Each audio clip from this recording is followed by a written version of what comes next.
जैसा कि आप सब जानते हैं कि कोरोना वायरस के चलते सभी स्कूल कॉलेजेस बंद हैं। ऐसे में हमारी संस्था नवल एकेडमी द्वारा ऑनलाइन क्लास की व्यवस्था की गई है, जिसमें अनेक विभिन्न अध्यापकों द्वारा विभिन्न विषयों की शिक्षा दी जा रही है। इसी क्रम में आज मैं आप लोगों को हिंदी व्याकरण से संबंधित एक टॉपिक्स पढ़ा रही हूँ, जो कि कॉमन है, क्योंकि ये 6 से लेकर 12th तक सारी क्लास में ये कॉमन रहता है। सारे क्लास के बच्चे इसको कॉमन पढ़ते हैं। तो आज मैं क्या कर रही हूँ, आज मैं आप लोग को समास पढ़ा रही हूँ और आप लोग बहुत ध्यान से देखिएगा, क्योंकि अगर आप शब्दों को नहीं पकड़ेंगे तो फिर मैम क्या पढ़ा रही हैं आप इस चीज़ को समझ नहीं पाएंगे। इसलिए आप लोग को मैम जो भी बोल रही है, जो भी पढ़ा रही है, वो उसको बहुत ध्यान से देखना है कि मैम क्या बोल रही हैं और मैम ने कौन से शब्द लिखे हैं। अगर आप ध्यान से देखेंगे तभी इसको समझ पाएंगे। और मैं लिख के दे रही हूँ कि अगर आपने यहाँ पे अच्छे से समझ लिया तो पूरी ज़िंदगी आपको समास भूलेगा नहीं, क्योंकि मैं बहुत ही अच्छे से मैं अपना 100% दे के आप लोग को बता रही हूँ। अब जैसा कि आप देख रहे हैं समास, जैसा कि आप लोग क्या देख रहे हैं, समास। समास होता क्या है? अब समास शब्द आया है तो आप सोचेंगे कि समास होता क्या है। तो समास क्या होता है? समास दो शब्दों के मेल से बना शब्द होता है। समास क्या होता है? समास दो शब्दों के मेल से बना शब्द होता है। अगर कहीं दो शब्द आपस में नहीं जुड़े होंगे तो वहां समास नहीं होगा। जैसे आप सोच लीजिए कि कार है, कार, अब ये कौन सा समास होगा? क्योंकि ये अकेले शब्द है। जब तक कि दो शब्द आपस में मिलेंगे नहीं, यहाँ पे क्या होगा? आपका समास नहीं होगा। इस चीज को आपको बहुत ध्यान से देखना है कि समास में क्या होंगे। समास में दो शब्द आपस में जुड़े होंगे, क्योंकि अगर कार शब्द अकेले शब्द है तो ये आपका समास नहीं हो सकता, क्योंकि ये क्या है? अकेले, इसमें दो शब्द नहीं जुड़े हैं। इस चीज को ध्यान से देखना पड़ेगा आप लोगों को। समास के प्रकार, समास के अब तो आप समझ लिए कि समास होता क्या है। समास क्या होता है? समास दो शब्दों के मेल से बना शब्द होता है। अब समास के प्रकार, अब देखिए इसके नीचे आइए आप, समास के प्रकार। समास के कितने प्रकार होते हैं? 6 प्रकार। समास के कितने प्रकार होते हैं? समास के 6 प्रकार होते हैं। ध्यान से देखिएगा आप लोग, समास के कितने प्रकार होते हैं? समास के 6 प्रकार होते हैं। आपका पहला क्या होता है? आपका फर्स्ट होता है अव्ययीभाव समास। आपका सेकंड क्या होता है? तत्पुरुष समास। आपका थर्ड क्या होता है? कर्मधारय समास। आपका फोर्थ क्या होता है? चौथा क्या होता है आपका? द्विगु समास। आपका पांचवा क्या होता है? बहुब्रीहि समास। आपका छठा लास्टवा क्या होता है? द्वंद्व समास। इतना क्लियर हुआ? फिर मैं बता रही हूँ समास कितने प्रकार के होते हैं? 6 प्रकार के। आपका पहला होता है अव्ययीभाव समास, दूसरा होता है तत्पुरुष समास, तीसरा होता है कर्मधारय समास और चौथा होता है आपका द्विगु समास, पांचवा होता है बहुब्रीहि समास और छठा होता है आपका द्वंद्व समास। अब इसी क्रम में हम पहला समास उठाएंगे। पहला समास आपका क्या हो गया? अव्ययीभाव समास। अव्ययीभाव समास, जैसे कि इसके डिफिनीशन को बहुत ध्यान से देखेंगे। अव्ययीभाव समास, अब अव्ययीभाव समास का पहचान क्या है? आप कैसे समझेंगे कि ये अव्ययीभाव समास है? तो अव्ययीभाव समास की पहचान ये होती है कि इसमें पहला पद क्या होता है? पहला पद आपका प्रधान होता है। हम किसी भी शब्द को देखने से पहले ये देखेंगे कि ये शब्द इस शब्द में पहला शब्द प्रधान है कि नहीं, क्योंकि पहला शब्द ही उस शब्द में जुड़ के उसके अर्थ में क्या करेगा? परिवर्तन करेगा। अब इसमें शब्द के प्रारंभ में उपसर्ग लगा होता है। मोस्ट इंपॉर्टेंट चीज, अगर आपको अव्ययीभाव समास समझना है तो आपको उस शब्द में क्या देखना पड़ेगा? इस शब्द के प्रारंभ में क्या होते हैं? उपसर्ग जुड़े होते हैं। अब उपसर्ग, जैसे कि उपसर्ग वर्ड आया है, उपसर्ग शब्द आया है, तो उपसर्ग होता क्या है? जैसे कि आप लोग को, मुझे जहां तक पता है आप लोग को पता होगा कि उपसर्ग होता क्या है, फिर भी मैं बता दे रही हूँ कि उपसर्ग होता क्या है। उपसर्ग वे शब्दांश होते हैं जो किसी सार्थक शब्द के प्रारंभ में जुड़ के उस शब्द के अर्थ में परिवर्तन करते हैं। फिर देखिए उपसर्ग वे शब्दांश होते हैं जो किसी शब्द के प्रारंभ में जुड़ के उसके अर्थ में क्या करते हैं? परिवर्तन करते हैं। अव्ययीभाव समास को पहचानने का मोस्ट इंपॉर्टेंट ट्रिक यही होता है कि हम उस शब्द में क्या देखेंगे? उपसर्ग को देखेंगे। अब जैसे उदाहरण आप देख लीजिए, उदाहरण में आपका दिया गया है यथासंभव। यथासंभव, अगर इस शब्द में से यथा को हम निकाल देते हैं तो ये कौन सा शब्द बन जाएगा? केवल संभव बन जाएगा। अगर हम यथासंभव में से यथा को निकाल देते हैं तो ये केवल संभव बच जाएगा, लेकिन इसमें यथा जुड़ के ये क्या कर रहा है? यथासंभव को बना रहा है। अब जैसा कि यथा आपका क्या हो गया, क्लियरली दिख रहा है, यथा आपका क्या हो गया, उपसर्ग हो गया।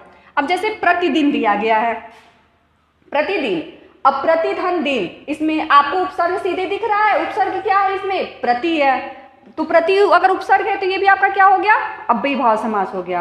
अब आज आपका तीसरा देखना है, तीसरा भी आपका क्या हो गया, तीसरा आपका क्या हो गया, तीसरा आपका दिया है आजन्म। आजन्म में आपका जन्म और आ, तो इसमें क्या आपको सीधे दिख रहा है कि आजन्म में क्या है, आ उपसर्ग है और जन्म बाद का शब्दांश है। अब भर पेट में क्या हो गया आपका, भर जो है वो क्या हो जाएगा आपका, उपसर्ग जुड़ा है और पेट है ही। ठीक है, यहां तक आप क्लियरली हुआ। फिर मैं आप लोगों को बता दे रही हूं कि अव्ययीभाव समास का मोस्ट इंपॉर्टेंट टिक यही होता है कि इसका पहला पद प्रधान होता है और इसमें उपसर्ग लगा होता है। जैसे कि आप उदाहरण को देख सकते हैं, यथासंभव में यथा उपसर्ग है, प्रतिदिन में प्रति उपसर्ग है, आजन्म में आ उपसर्ग है, भर पेट में भर उपसर्ग है। ये उपसर्ग मिलके क्या कर रहे हैं, ये उपसर्ग ही मिलके क्या कर रहे हैं, उस अर्थ में, मतलब उस शब्द के अर्थ में परिवर्तन कर रहे हैं।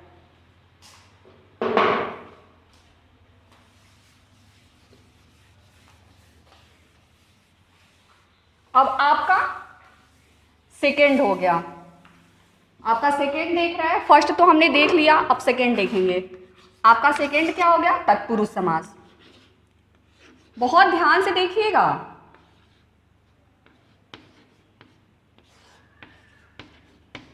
अगर आपने ध्यान से पढ़ा इसको तो कभी भूलेगा नहीं।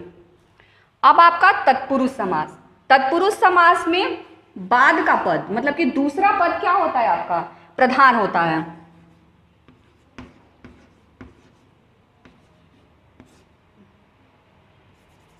सॉरी,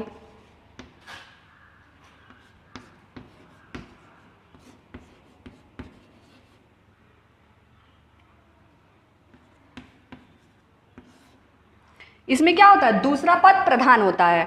अब इसमें देखिए, इसमें आप लोग को एक चीज ध्यान देना पड़ेगा। अब इसमें समास को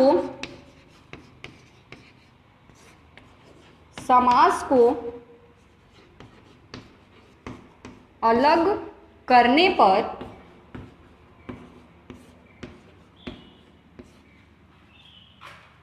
बीच में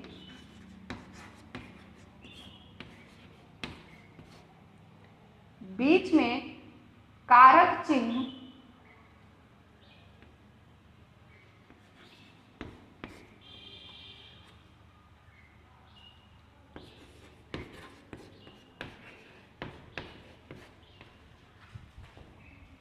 का, की, को, के लिए, में, पर,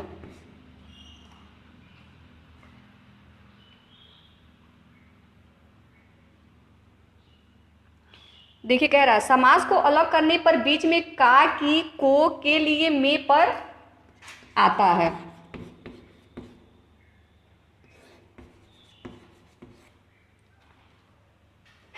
क्लियर हुआ। अब इसका उदाहरण देखिए,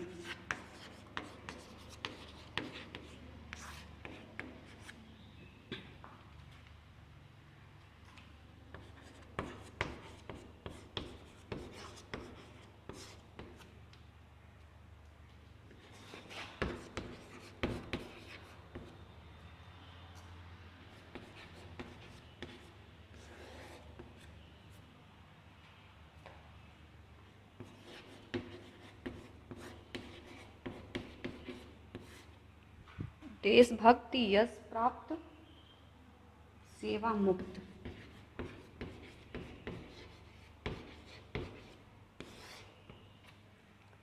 अब तत्पुरुष समास को समझिए।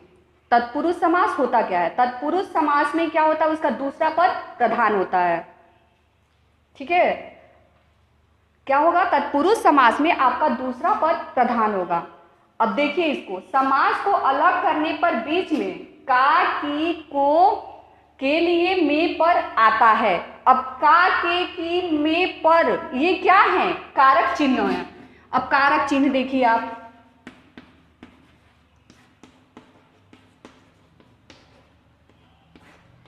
कारक चिन्ह, मैंने बोला अभी कारक चिन्ह।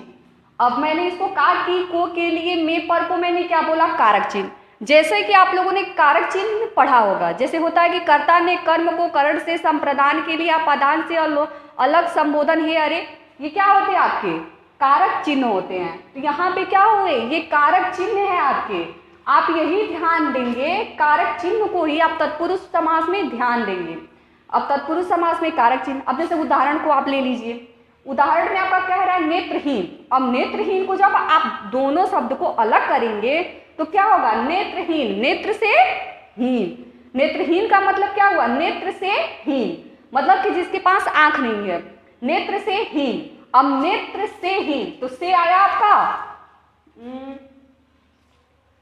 नेत्र से हीन। देखिए यहाँ पे कारक चिन्ह में मैंने से नहीं लिखा है, से भी होता है।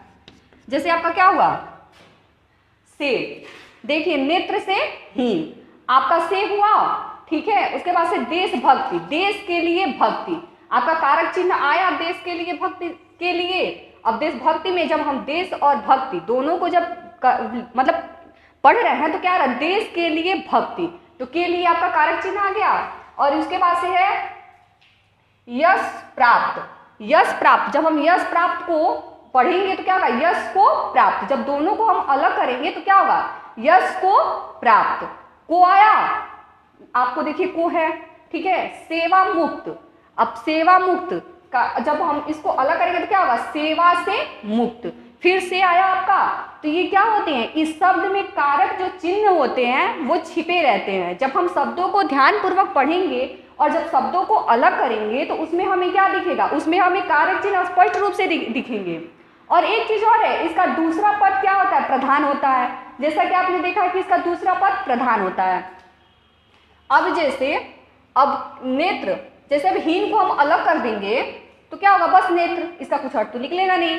फिर अगर देश, अगर देश में से हम भक्ति को अलग कर देंगे तो बस देश बच जाएगा, क्योंकि भक्ति शब्द मिलके इसके अर्थ में क्या कर रहे हैं आपके, इस मतलब इस शब्द के अर्थ को दूसरा शब्द बना रहे हैं। अब यश प्राप्त, अब प्राप्त हटा देंगे तो यश केवल अकेले शब्द बच जाएगा। प्राप्त मतलब जब इस शब्द में जुड़ रहा है तो इस शब्द को क्या एक नया अर्थ दे रहा है। फिर सेवा मुक्त, सेवा से मुक्त, मुक्त शब्द इसमें जुड़ के क्या हो रहा है, एक शब्द को बना रहे हैं, मतलब आप सेवा से मुक्त हो गए हैं। इसी क्रम में हम नेक्स्ट देखेंगे, आपका दूसरा तत्पुरुष समास है। फिर एक बार देख लीजिए, तत्पुरुष समास का दूसरा पद प्रधान होता है और इसमें क्या होते हैं, शब्दों को अलग करने पे कारक चिन्ह बीच में आते हैं। जैसे उदाहरण के लिए नेत्र से हीन, देश के लिए भक्ति, यश को प्राप्त, सेवा से मुक्त।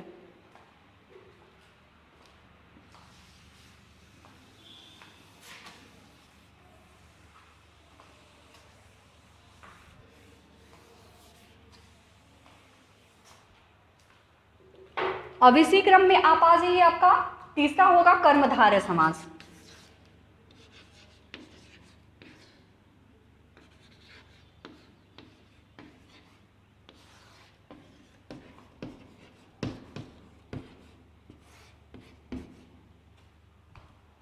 आपका तीसरा का हुआ कर्मधारय समास।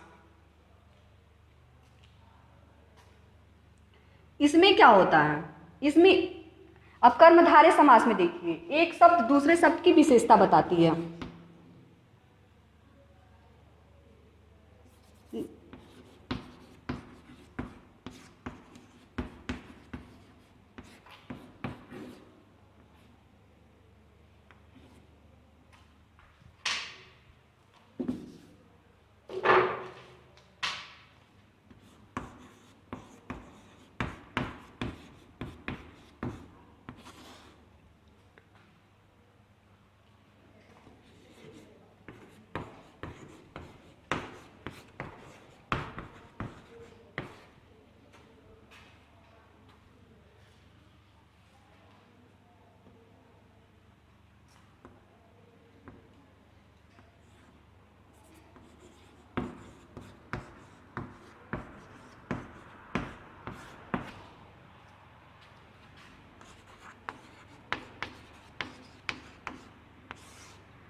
अब इसमें आपको ध्यान देना पड़ेगा।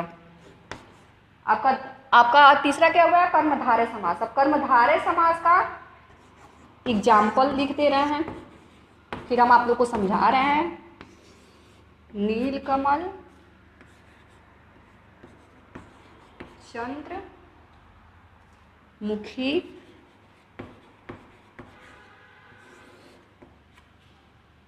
मृगनयन,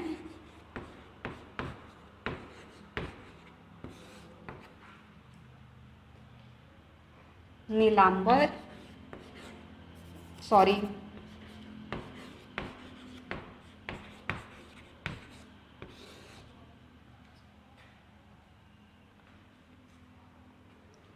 अब कर्मधारय समास देखिए ऐसा नहीं है कि ये मत सोचिएगा कि मैम डिफिनीशन नहीं बता रही है। मैम इसमें डिफिनीशन भी आपका ऐड करते जा रही है। जैसे कि अब आपका कहा दिया जाए कि आप कर्मधारय समास का डिफिनीशन लिखिए। ज़्यादातर तो डिफिनीशन पूछता नहीं है, बट फिर भी मैं बता दे रही हूँ, क्योंकि मैंने जहाँ भी देखा है कभी आपको डिफिनीशन ज़्यादा क्लियरली नहीं पूछेगा, आपका बस एग्जाम्पल देगा, आपको बताना रहता है कि कौन सा समास है।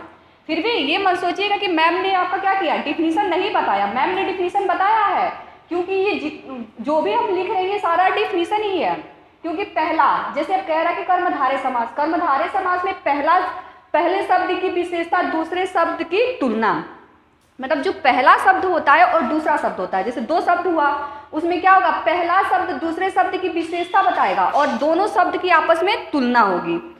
फिर ध्यान से देखिए, पहला शब्द क्या करेगा, विशेषता बताएगा दूसरे शब्द की, और विशेषता बताते हुए पहला शब्द दूसरे शब्द आपस में क्या करेंगे, तुलना करेंगे। अब जैसे आप उदाहरण देख लीजिए, दिया है आपका नीलकमल। अब क्या है, जो कमल है वो किस कलर, मतलब किस रंग का है, नीले रंग का है। तो क्या कर रहा है, जो कमल है वो किस रंग का है, आपका नीले रंग का है। तो जो पहला पद है वो कमल की क्या कर रहे हैं, विशेषता बता रहा है, कि नहीं, ये जो कमल है वो किस कलर का है, नीले रंग का है। तो क्या है, जो नील कलर है, मतलब जो नील शब्द है वो क्या कह रहा है, कमल की विशेषता बता रहा है कि जो कमल है आपका वो किस कलर का है, नीले कलर का है। फिर चंद्रमुखी, अब चंद्रमुखी, अब इसमें भी देखिए आपकी मतलब पहला शब्द है वो दूसरे शब्द की क्या कर रहा है, विशेषता बता रहा है कि जो मुख है वो किसके समान है, चंद्रमा के समान है। अगर किसी का मुख है तो वो किसके समान है, चंद्रमा के समान है। तो मुख, जो पहला शब्द चंद्र है वो क्या कर रहा है, मुख की विशेषता बता रहा है। अब फिर मृगनयन, अब इसमें भी देख लीजिए, पहला जो शब्द है वो दूसरे शब्द की क्या कर रहा है, विशेषता बता रहा है। नयन जो है वो किसके समान है, मृग के समान है। जो नयन है वो किसके समान है, मृग के समान है। मतलब क्या होता है, हिरण के नयन बहुत सुंदर माने जाते हैं, इसीलिए जो नयन है वो किसके समान है, मृग के समान है, मृग के नयन के समान है। तो इसलिए क्या कर रहा है, जो पहला पद है वो दूसरे पद की विशेषता बता रहा है कि जो आपका नयन है वो किसके समान है, मृग के समान है। फिर आपका नीलांबर, अब पहला शब्द इसमें भी क्या है, आपका नीला आ रहा है, फिर अंबर आ रहा है। अंबर मतलब आकाश, आपका नीला आ रहा है और अंबर आ रहा है। इसमें भी पहला शब्द दूसरे शब्द की क्या कर रही है, विशेषता बता रही है कि जो अंबर है वो किस कलर का है, आपका अंबर जो है, जो आकाश है वो किस कलर का है, आपका आकाश नीले कलर का है। फिर एक बार देखिए, कर्मधारय समास में पहला शब्द दूसरे शब्द की क्या करती है, विशेषता बताती है और एक दूसरे की तुलना की जाती है। जैसे कमल किस कलर का है, तो किस कलर का है, नीले कलर का है। मुख किसके समान है, चंद्र के समान है। और नयन जो है वो किसके समान है, मृग के नयन के समान है। अंबर किसके समान, अंबर मतलब कैसा है, अंबर नीला है। तो क्या कर रहे हैं, इसमें पहला शब्द दूसरे शब्द की क्या कर रही है, विशेषता बता रही है। इस चीज को बहुत ध्यान से देखेंगे कि पहला शब्द जो है वो दूसरे शब्द की क्या कर रही है, विशेषता बता रही है। मतलब पहला शब्द दूसरे शब्द की विशेषता बता रही है। और एक चीज इसमें और होता है, जैसे आपको नहीं समझ में आए तो दोनों को अलग करिए। जैसे नील और कमल को ध्यान से देखिए, अब सोचेंगे कि कौन सा समास है, तो क्या, अब नील को अलग करिए, इसमें कैसा जोड़िए, कमल कैसा है, तो नीले, मतलब नीले रंग का है। मुख कैसा है, मुख चंद्र के समान है। नयन कैसा है, नयन मृग के समान है। और अंबर कैसा है, अंबर नीले रंग का है। हो गया क्लियर। कर्मधारय समास में पहला शब्द दूसरे शब्द की क्या करेगी, विशेषता बताएगी। मतलब एक शब्द जो रहेगा वो दूसरे पे निर्भर रहेगा।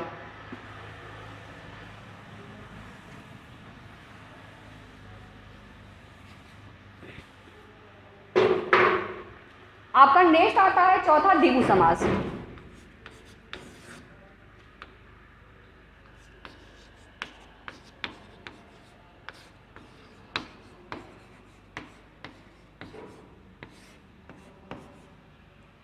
आपका हो गया चौथा, कौन सा समास हुआ?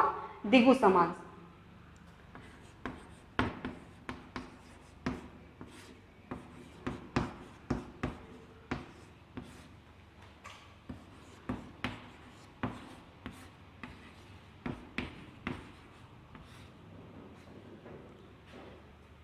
ये क्या हो गया आपका? संख्या बताने वाले शब्द होते हैं। द्विगु समास जो होता है उसमें क्या होता है, जो पहला शब्द होता है वो संख्यावाची होता है।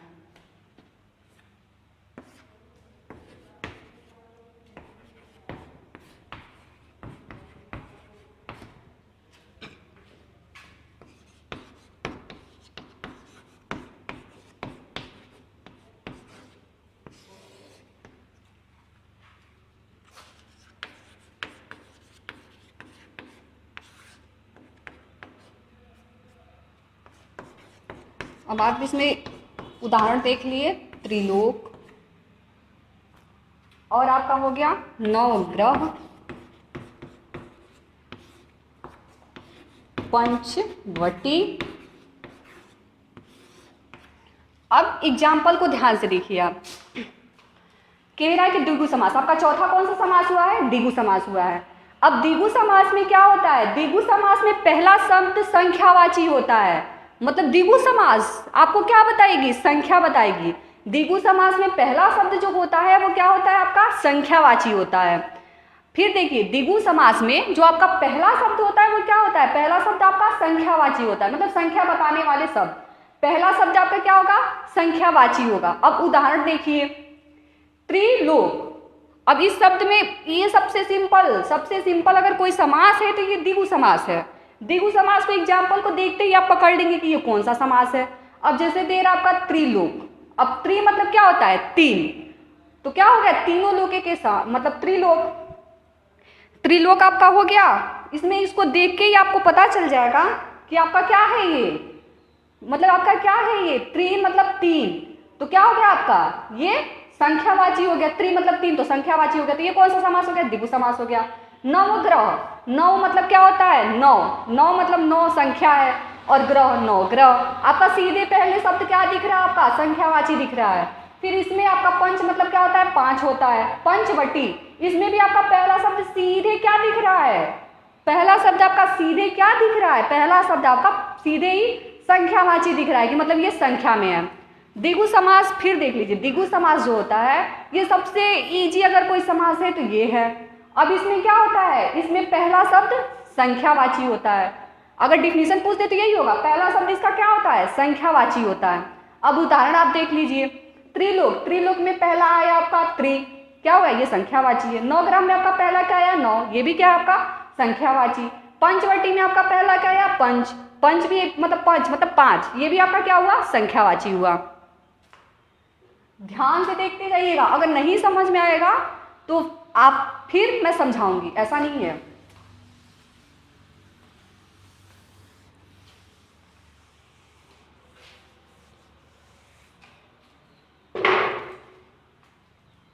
द्विगु समास हो गया आपका। पांचवा आ जाइए आप, बहुब्रीहि समास।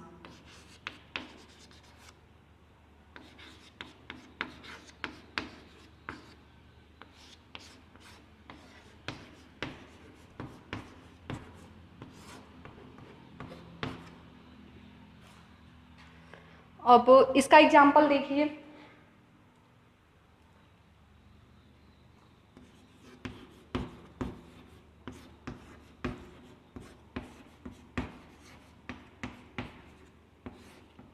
अन्य पद प्रधान होते हैं।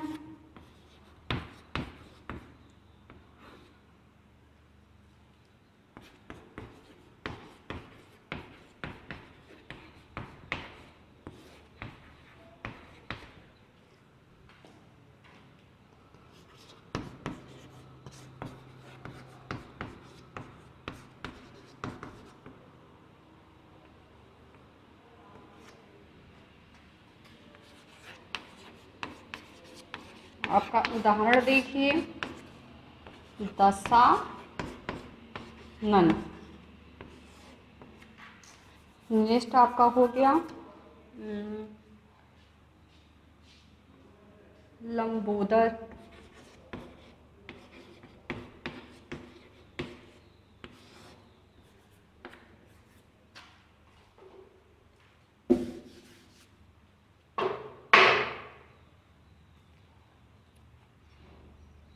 त्रिनेत्र।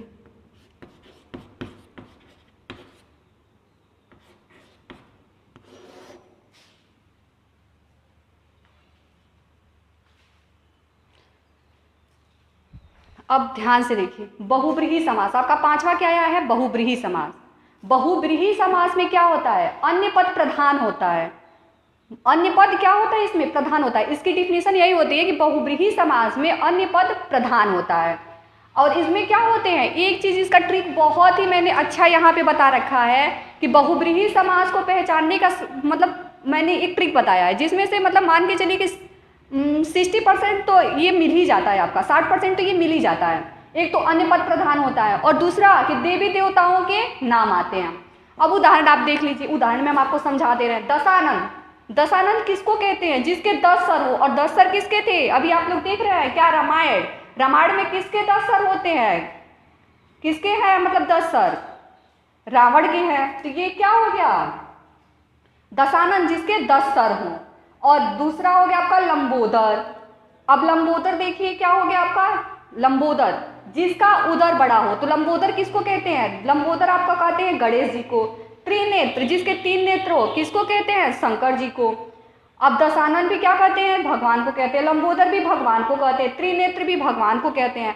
तो अक्सर आपके बहुब्रीहि समास में मतलब अन्य कोई शब्द बचे, जैसे अब लंबोदर मिलके, लंबोदर तो एक शब्द है, बस तीसरे मतलब तीसरा पद आ रहा है जो क्या हो रहा है आपके, गणेश भगवान हो रहे हैं। तो क्या हो गए, गणेश भगवान यहाँ पे प्रधान हो गए। त्रिनेत्र यहाँ पे शब्द तो आ रहा है त्रिनेत्र, बट ये किसको बता रहा है, शंकर भगवान को बता रहा है। तो ये आपका क्या हो गया, इसमें भी शंकर भगवान आपके अन्य तीसरे पद क्या हो गए, वो प्रधान हो गए। मतलब कि दो चीज मिलकर किसी तीसरे शब्द का निर्माण करते हैं। जैसे त्रिनेत्र, त्रिनेत्र मतलब 3 नेत्रों वाले, तो आपके क्या हो गए, शंकर जी। इस चीज को बहुत ध्यान से देखेंगे कि बहुब्रीहि समास में अन्य पद प्रधान होता है और इसमें देवी देवताओं के नाम मतलब 60% तो आ ही जाते हैं, जैसे दशानन, लंबोदर, त्रिनेत्र। अब आपका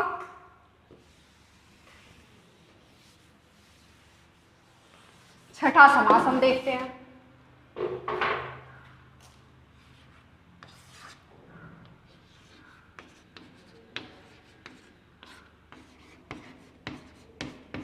द्वंद्व समास।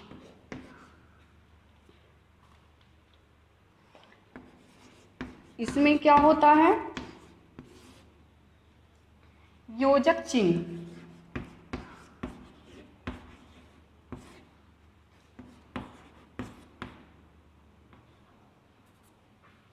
इसमें आपका क्या होता है, योजक चिन्ह होता है। योजक चिन्ह जो होता है आपका ये हो गया। और क्या आता है आपका, और शब्द आता है या बराबर।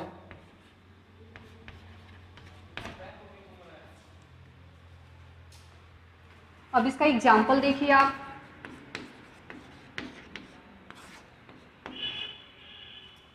जैसे माता पिता,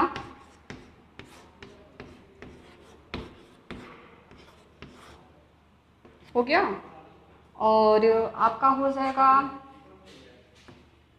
लेन देन,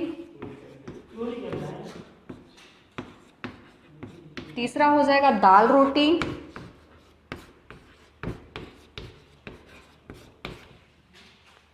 अब द्वंद्व समास आपका नेक्स्ट हो गया। छठा का कौन सा समास है, द्वंद्व समास। ये भी बहुत इजी समास होता है, बस आपको ध्यान से देखना है। अब द्वंद्व समास, इसमें क्या होता है, योजक चिन्ह। योजक चिन्ह आप जानते होंगे किसको क्या बोलते हैं, योजक चिन्ह बोलते हैं। तो क्या हो जाता है, द्वंद्व समास में योजक चिन्ह लगा होता है और इसमें दो शब्दों के बीच में और बराबर आते हैं। जैसे उदाहरण आप देख लीजिए, माता पिता। अब माता पिता में आपका योजक चिन्ह दिखा, यही योजक चिन्ह जो हम बोल रहे हैं, द्वंद्व समास में आपको योजक चिन्ह दिखा, जैसे माता पिता। अब इसको दोनों को अलग करेंगे तो क्या हो जाएगा आपका, माता और पिता। फिर लेन देन, लेन देन में भी आपका योजक चिन्ह दिखा। अब इसको पढ़ेंगे तो कैसे पढ़ेंगे, लेन और देन। अब दाल रोटी, दाल रोटी में भी आपको क्या दिखा, आपका योजक चिन्ह दिखा। अब इसको क्या पढ़ेंगे, दाल और रोटी। इसको क्या पढ़ेंगे, दाल और रोटी। ठीक,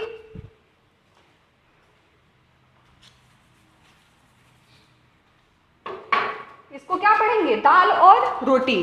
ठीक है, बट एक चीज आप मोस्ट इंपॉर्टेंट बहुत ध्यान से देखेंगे कि बहुत जगह आप कंफ्यूज कर जाते हैं। जैसे कि कहीं लिख दिया सपोज दैट धीरे धीरे,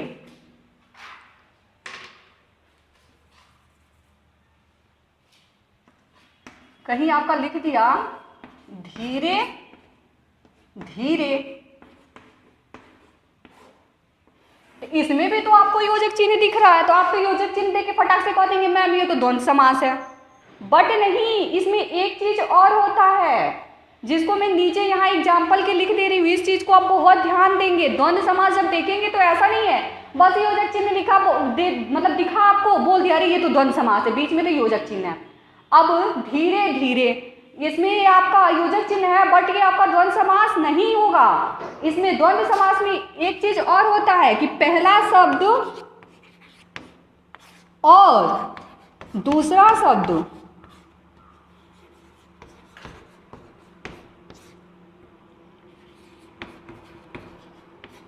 पहला शब्द और दूसरा शब्द ये एक दूसरे के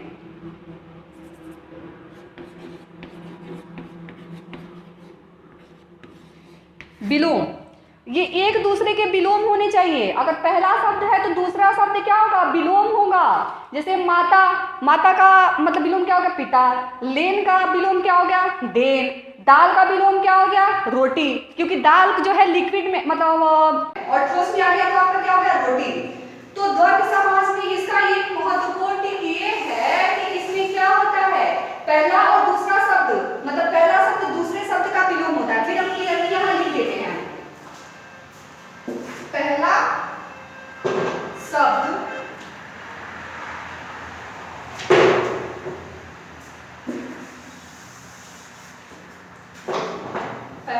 जो आपका होता है दूसरे शब्द का विलोम होता है।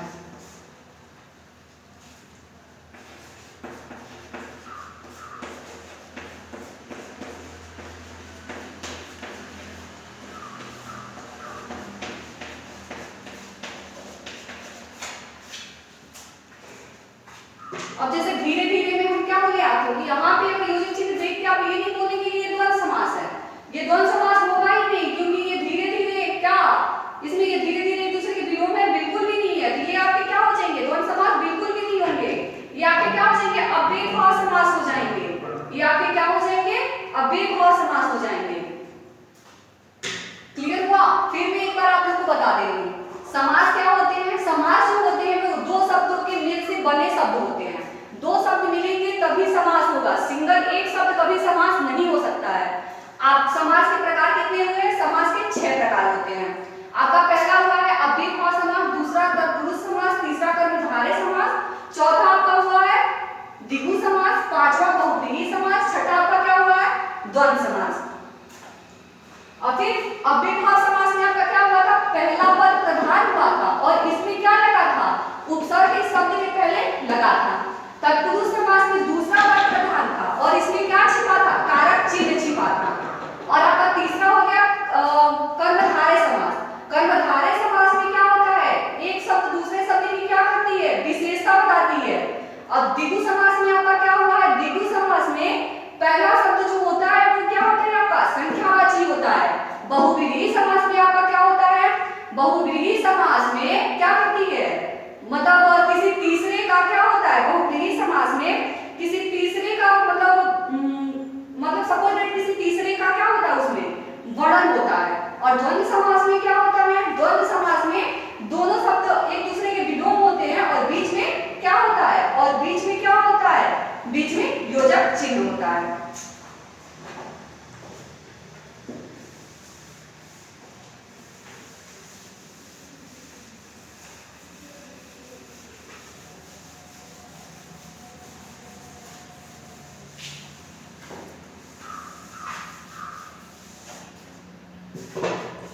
अब मुझे लगता है कि आप लोग समझ गए होंगे। एक दो एग्जाम्पल हम मतलब बता रहे हैं, फिर उसको आप क्या करेंगे, आप बताएंगे कि ये कौन सा समास है। जैसे आपका हो गया देश भक्त, मतलब देशभक्ति, देशभक्ति। अब इस एग्जाम्पल को देखिए, अब इस एग्जाम्पल को देखिए, अब एक एक समास को उठाइए। द्वंद्व समास में क्या हुआ, योजक चिन्ह छुपा था और एक शब्द दूसरे शब्द का विलोम था, तो यहाँ पे योजक चिन्ह तो है ही नहीं, तो ये द्वंद्व समास बिल्कुल भी नहीं होगा। अब आ जाइए बहुव्रीहि समास में। बहुव्रीहि समास में क्या होता है, किसी तीसरे शब्द का बोध होता है और क्या होता है, मतलब देवी देवताओं का नाम होता है। देशभक्त किसी देवी देवता का तो नाम है नहीं, किसी तीसरे शब्द का मतलब किसी तीसरे का तो यहाँ बोध हो नहीं रहा है। अब आ जाइए द्विगु समास। द्विगु समास में क्या होता है, पहला शब्द संख्यावाची होता है। यहाँ पे पहला शब्द आपको संख्यावाची दिख रहा है, नहीं दिख रहा, तो ये भी आपका समास क्या होगा, ये नहीं होगा। फिर अब आ जाइए क्या, कर्मधारय समास में। अब कर्मधारय समास में आपका क्या था, पहला शब्द दूसरे शब्द की विशेषता बताती है, तो देशभक्ति, देशभक्ति, देश और भक्ति को अगर हम अलग करते हैं तो जो बाद वाला शब्द है वो पहले शब्द की मतलब क्या कर रहा है, नहीं बता रहा है, उसकी विशेषता को नहीं बता रहा है वो। फिर आप आ जाइए तत्पुरुष समास में। अब तत्पुरुष समास में क्या था, आपका कारक चिन्ह था। अब इन दोनों शब्दों को अलग करिए, देशभक्ति, तो आपका क्या हो रहा है, देश के लिए भक्ति, तो के लिए जब आया, देश के लिए भक्ति, तो के लिए आया, तो ये सीधे किसमें जाएगा, आपका किस समास में जाएगा, ये आपका सीधे किसमें जाएगा, तत्पुरुष समास में जाएगा। तो इसको भी क्या करेंगे आप, बहुत ध्यान से देखेंगे। फिर आपका मैं एक और एग्जांपल ले रही हूं।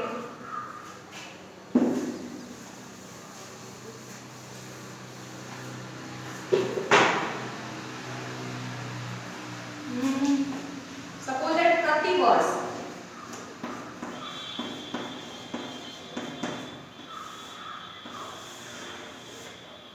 प्रतिवर्ष। अब इसको भी, इस समास को भी हम देखेंगे। द्वंद्व समास में आपका क्या हो रहा था, योजक चिन्ह, इन दोनों के बीच में योजक चिन्ह है नहीं है, तो ये बिल्कुल नहीं होगा। बहुव्रीहि समास में आपका क्या हुआ है, बहुव्रीहि समास में किसी तीसरे का बोध हुआ है, जिसमें प्रतिवर्ष में किसी तीसरे का बोध हो ही नहीं रहा है। द्विगु समास में संख्यावाची, इसमें संख्यावाची आ रहा है, नहीं आ रहा है, तो ये भी क्या होगा आपका, मतलब क्या होगा, द्विगु समास नहीं होगा। कर्मधारय समास में एक शब्द दूसरे शब्द की विशेषता बता रहा है, तो कहां बता रहा है विशेषता, ये तो प्रतिवर्ष, कोई विशेषता नहीं बता रहा है।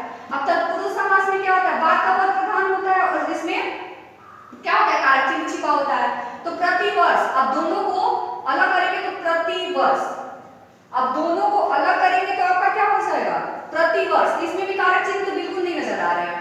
फिर आपका आ गया अव्ययभाव समास। अब अव्ययभाव समास में क्या होता है, पहले शब्द में उपसर्ग लगा होता है, तो इस शब्द को देखते ही क्लियर हो जा रहा है कि प्रति जो है हमारा क्या है, प्रति जो है वो हमारा क्या है, उपसर्ग है। इसको देख के क्लियर पता चल जाएगा इस शब्द को कि इसमें क्या है, प्रति जो है वो प्रति उपसर्ग लगा हुआ है। अब जैसे आप अगला तो नेक्स्ट हम बता रहे एग्जाम्पल,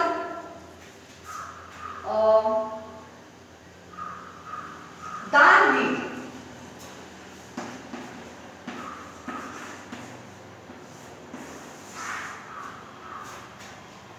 आपका नेक्स्ट क्या हुआ है, दानवीर। अब इसमें देखिए दानवीर में कौन सा समास होगा, द्वंद्व समास होगा, नहीं होगा क्योंकि इसमें योजक चिन्ह नहीं लगा है। आपका पांच मतलब ये बहुव्रीहि समास है पांचवा, तो ये होगा बिल्कुल भी दानवीर हो ही नहीं सकता है, क्योंकि बहुव्रीहि समास में देवी देवताओं के नाम, तो दानवीर किसी देवी देवता को हम कहते नहीं है। फिर द्विगु समास, द्विगु समास में क्या होता है, पहला शब्द संख्यावाची होता है, तो इसमें 2 3 4, पहला शब्द जो है वो 3 4 5 में कुछ दिखा नहीं रहा है, तो ये आपका द्विगु समास तो बिल्कुल नहीं होगा। फिर आपका आज ही आप कर्मधारय समास। कर्मधारय समास में क्या होता है, कर्मधारय समास में ये होता है कि जो दूसरा शब्द होता है वो पहले शब्द की विशेषता बताता है और पहला शब्द क्या होता है, दूसरे मतलब शब्द की विशेषता बताता है। तो अब यहाँ देखिए दानवीर, तो जो वीर है वो किसके मतलब कैसा है, वो दान देने वाला है, मतलब जो वीर है वो क्या है, बहुत ही दानी है। तो जो ये दान शब्द है वो किसकी विशेषता बता रहा है, वीर की, कि जो आपका बहादुर वीर है वो क्या है, दानवीर है, मतलब दान देने वाला है। तो आपका पहला शब्द क्या कर रहा है, वीर की विशेषता बता रहा है, तो ये आपका क्या हो जाएगा, कर्मधारय